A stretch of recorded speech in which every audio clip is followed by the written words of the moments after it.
2020년 4분기, 즉 10월, 11월, 12월 4분기 글로벌 금융시장의 변동성이 특정한 특색 있는 특징을 갖고 있죠. 그 특징을 좀 살펴보게 되고, 이러한 글로벌 금융시장의 냉각 국면 속에서 대한민국 경제의 단상을 나타내는 주요한 경제지표의 9월 실적을 보게 되면 코스피를 대한민국의 이제 금융시장 주가지수 코스피가 어떠한 상태에 있는지를 조망해 볼 수가 있게 됩니다. 이 내용 살펴보게 되면, 먼저 2020년 9월서부터 글로벌 금융시장의 냉각 국면이 진행이 되게 됐고 현재도 계속해서 진행 중이에요. 그렇지만 가격 차트만 보게 되면, 기술적 분석에서 중요하게 여기는 가격 차트만 보게 되면 이와 같이 최근에 반등이 만들어지게 되면서 이 직선 하락 추세선을 돌파한 것처럼 보이게 돼요. 여기도 돌파했고 S&P 500도 돌파했고 나스닥도 돌파하게 되면서 이 그림상으로는, 가격 차트 그림상으로는 조정이 끝났네, 조정이 끝나고 조정 마무리됐네 라고 판단을 내리게 되죠. 과연 그럴까요? 가격 차트를 움직이는 시체는 가격 차트에다 수만 가지 부조지표를 띄워놔도 확인할 수가 없게 됩니다. 가격 차트를 움직이는 시체는 바로 국가 경제의 방향성을 설정하게 되는 정책이 되게 되고, 국가 경제가 잘 나가면 금융시장도 잘 나가게 되겠죠. 이러한 경제의 단상을 나타내는 여러 경제 숫자로 표현되어져 있는 경제 지표 중 하나를 이제 살펴보게 되면 3월서부터 꽤 많은 노출을 해왔었던, 공개방송에서 노출을 해왔었던 글로벌 옵션 지수가 되게 돼요. 10월 5일 기준이 되겠고요. 글로벌 금융시장은 2020년 3월에 폭락을 나타내기 전에 이와 같이 2020년 10월 말서부터 2019년 10월 말서부터 2020년 2월 초까지 주가지수를 포함한 주요한 금융상품들이 일정 수준을 넘어서는 상승을 하는 그 변동성에 베팅을 한 오버슈팅 현상이 진행이 되게 됐죠. 그 이후에 격한 이제 하방으로의 변동성이 진행이 되게 됐고, 3월 20일 미국의 선물 옵션 만기 이후에 반등 국면이 진행이 됐어요. 그렇지만 2020년 5월 18일서부터 이와 같이 글로벌 금융시장, 주식시장은 반등 국면을 넘어서 과열 국면이 2020년 8월 말까지 진행이 되게 됐죠. 그리고 9월서부터는 반등 국면이 종료가 되게 되고, 9월서부터 이와 같이 하방으로의 변동성이 진행되고 있는 중이에요. 잠시만요.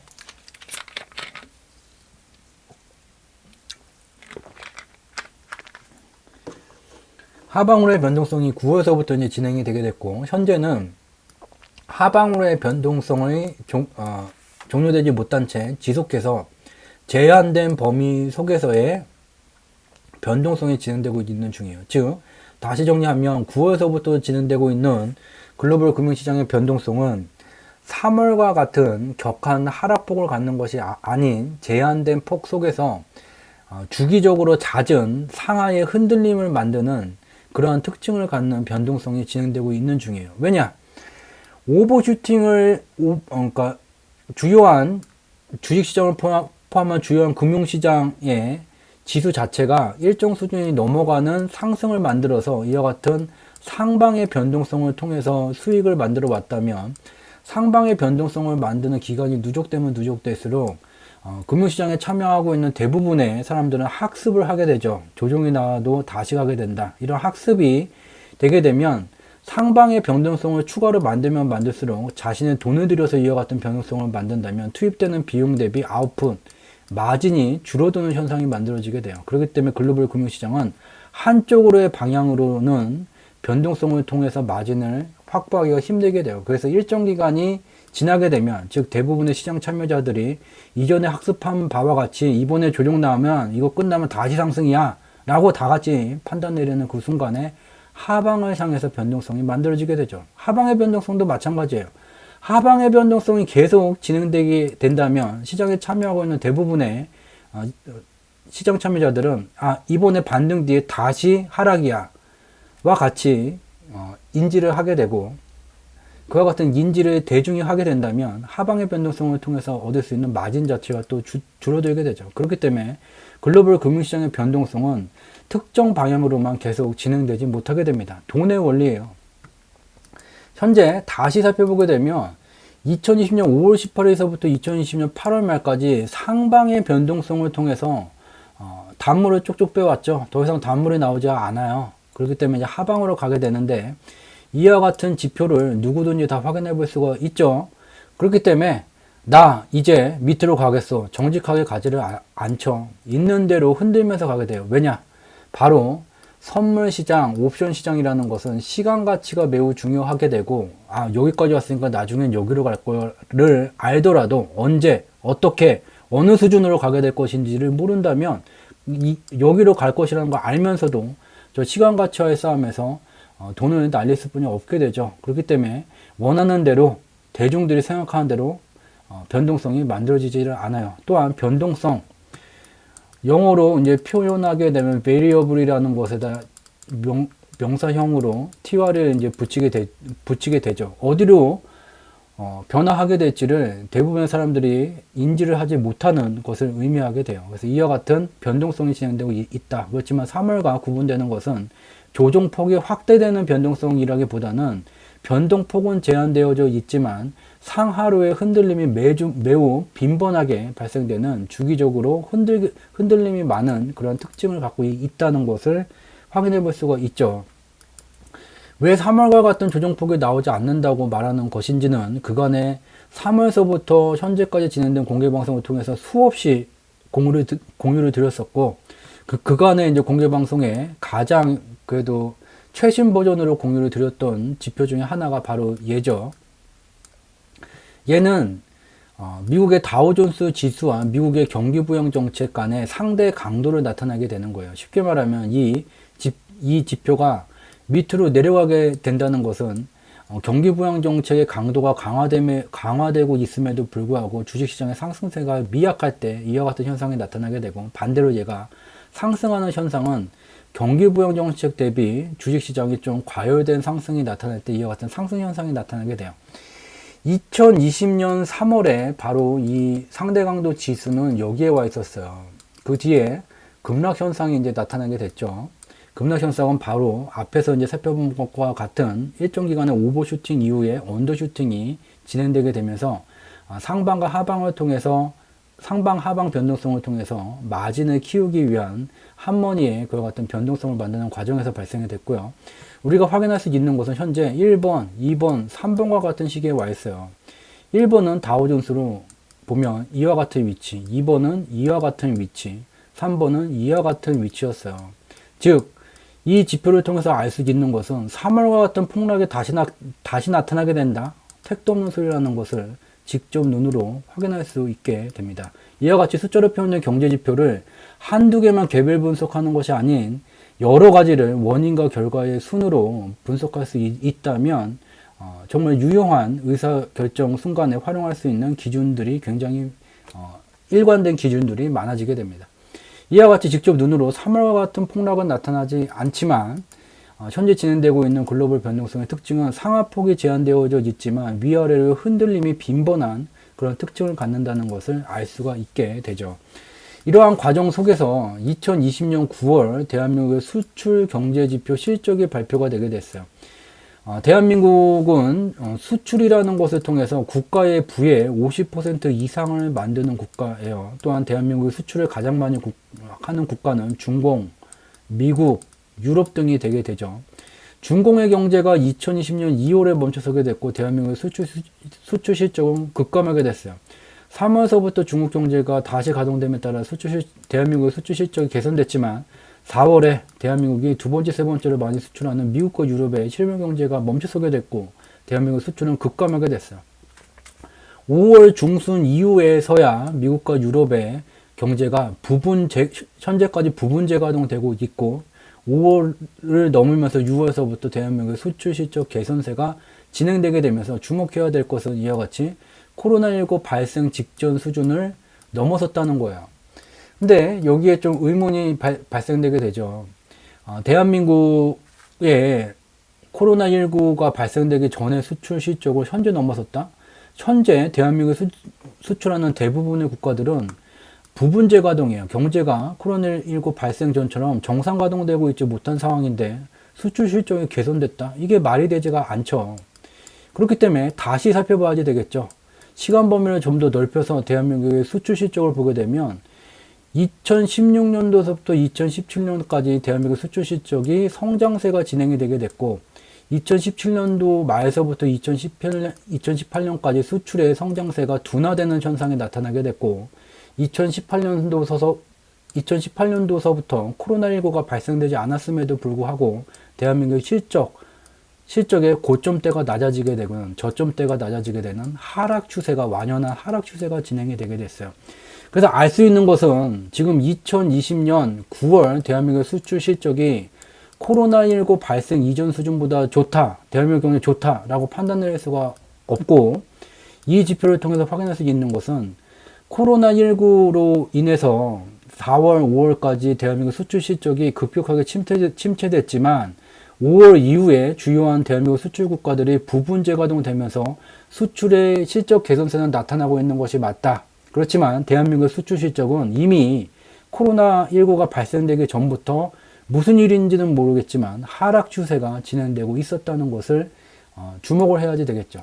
같은 기간 대한민국 수출 실적의 하락 추세를 만드는 기간 다른 경제 지표로도 살펴봐야 되겠죠. 그게 바로 원인과 결과 분석이 되겠죠.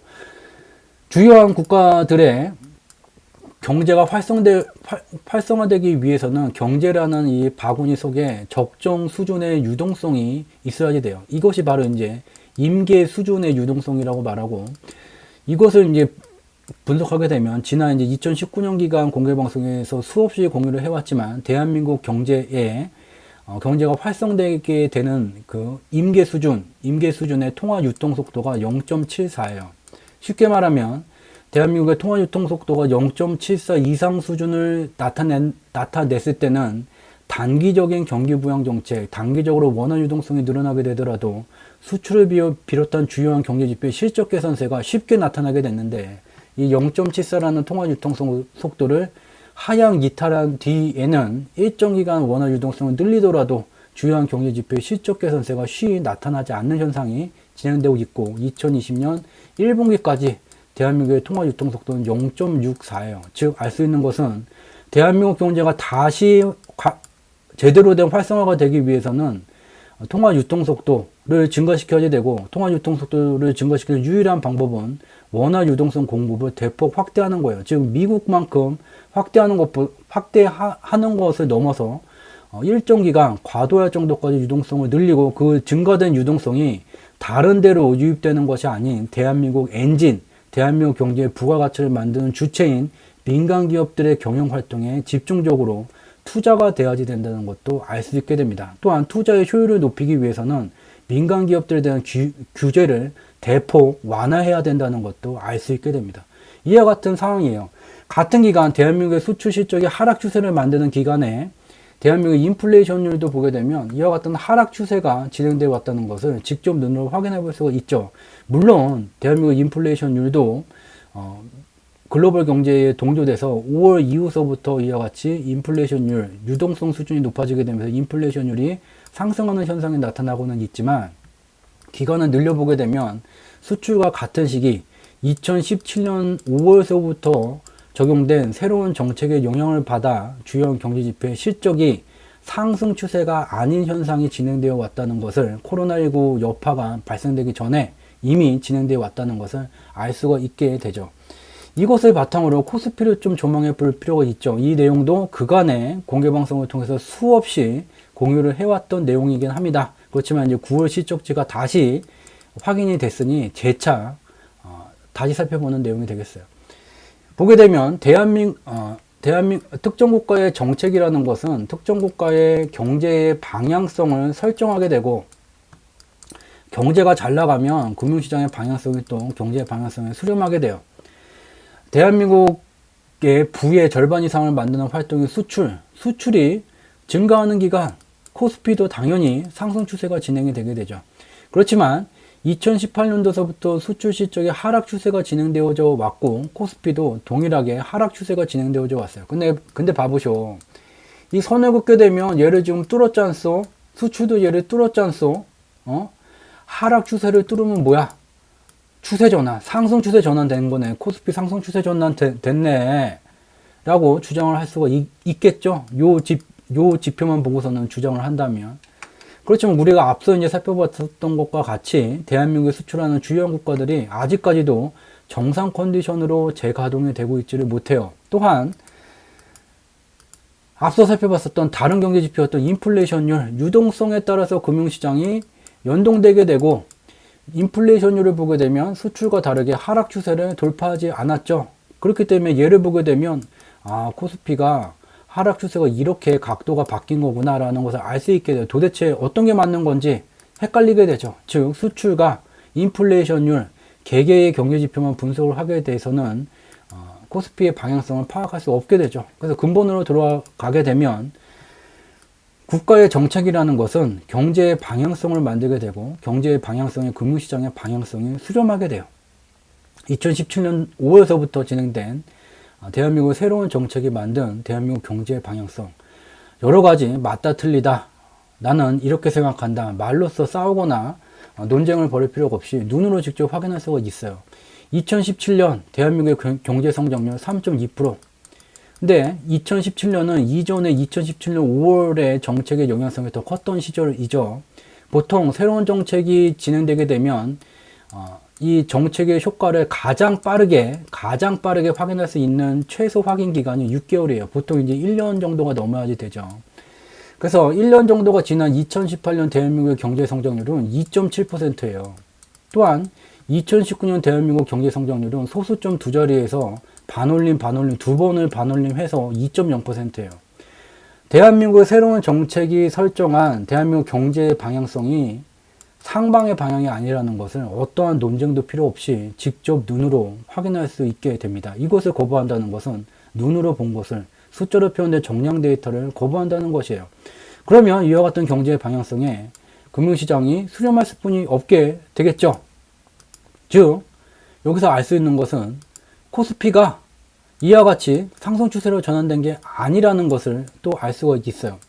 아니 근데 수출이라는 게 여기도 보게 되면 하락 추세를 돌파를 했다는 건 이와 같은 변화를 만드는데 대한민국 정책이 변화됐다는 거 아니겠소? 네, 정책이라는 것도 다시 살펴봐야 되겠죠.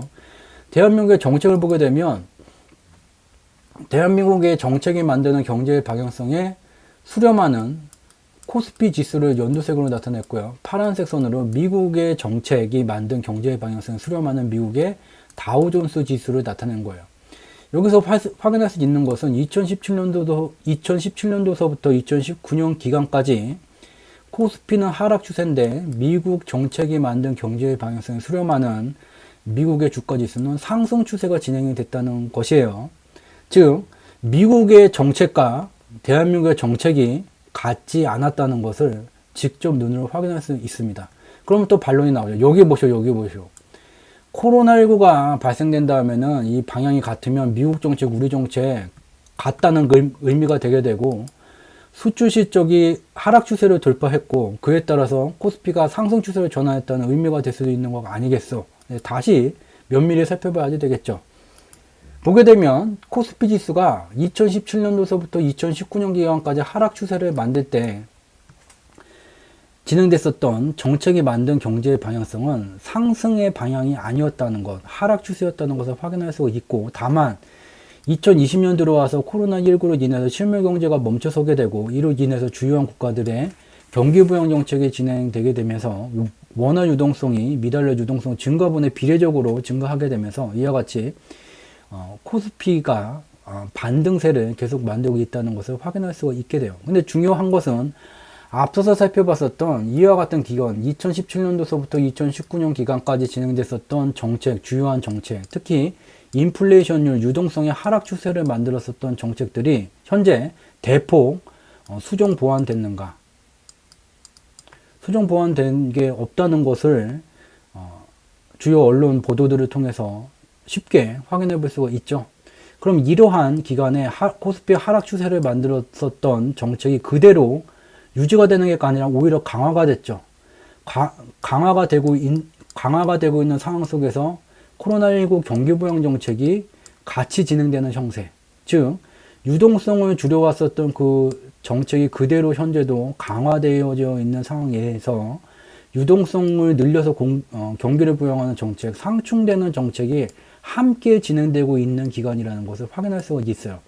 코스피의 하락 추세를 만들었었던 정책이 완전히 폐기되거나 전면으로 대폭 수정 보완이 됐다면 코스피가 상승 추세로 전환된 것이 맞지만, 이러한 하락 추세를 만들었었던 경제 정책이 그대로 유지가 되고 강화가 된 상태에서 부가적으로 코로나19 경기부양 정책이 진행되게 되면서 코스피가 이와 같이 직전 고점 때보다 높은 이와 같은 상승세를 만들었다는 것은 하락 추세가 사라진 것이 아닌, 하락 추세가 사라지면서 상승 추세로 전환된 것이 아닌 기존의 하락 추세에 정책 변화로 각도 기울기가 약간 변화됐다는 것을 알 수 있게 돼요. 또 하나 외면해서는 안 되는 것은, 상충된 정책이 같은 기간에 진행이 된다는 것은 정량적으로 이 정책들로 인한 경제의 플러스 마이너스 임팩트 어널리시스를 제대로 할 수 없다는 것을 의미하게 되고, 그 말은 제대로 파악을 할 수 없다는 것은, 플러스 마이너스 임팩트를 제대로 파악할 수 없다는 것은, 그것이 바로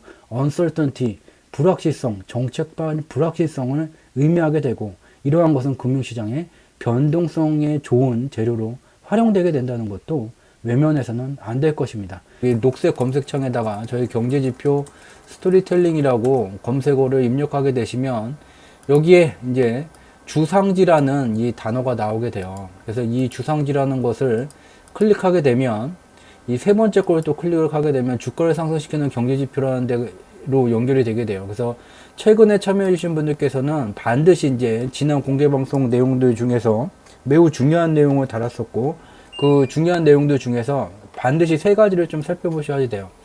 여기다가 다 세 가지를 갖다 두었고요. 그 저희 경제지표 스토리텔링 유튜브 채널을 통해서도 동일한 기간에 이 공개방송 내용을 보시게 되면 동일한 내용을 확인하실 수가 있습니다. 먼저 이제 보셔야 되는 내용이 3월 25일 한머니의 글로벌 금융시장 운영 메커니즘이라는 공개방송을 진행을 했어요.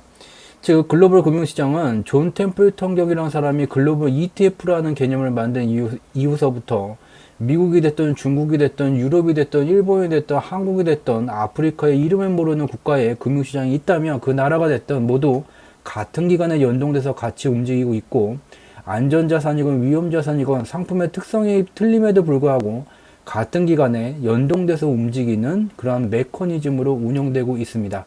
어떠한 운영 원리로 이렇게 글로벌 금융시장이 연동돼서 움직이고 있는지 눈으로 직접 확인할 수 있도록 숫자로 표현된 경제지표의 원인과 결과 분석 내용을 시각자료로 나타낸 이 공개방송 자료 첫 번째로 꼭 봐주셔야 되고요. 두 번째는 4월 2일날 진행했었던 공개방송 내용이에요. 글로벌 금융시장의 소리 없는 창과 방패의 전쟁이에요.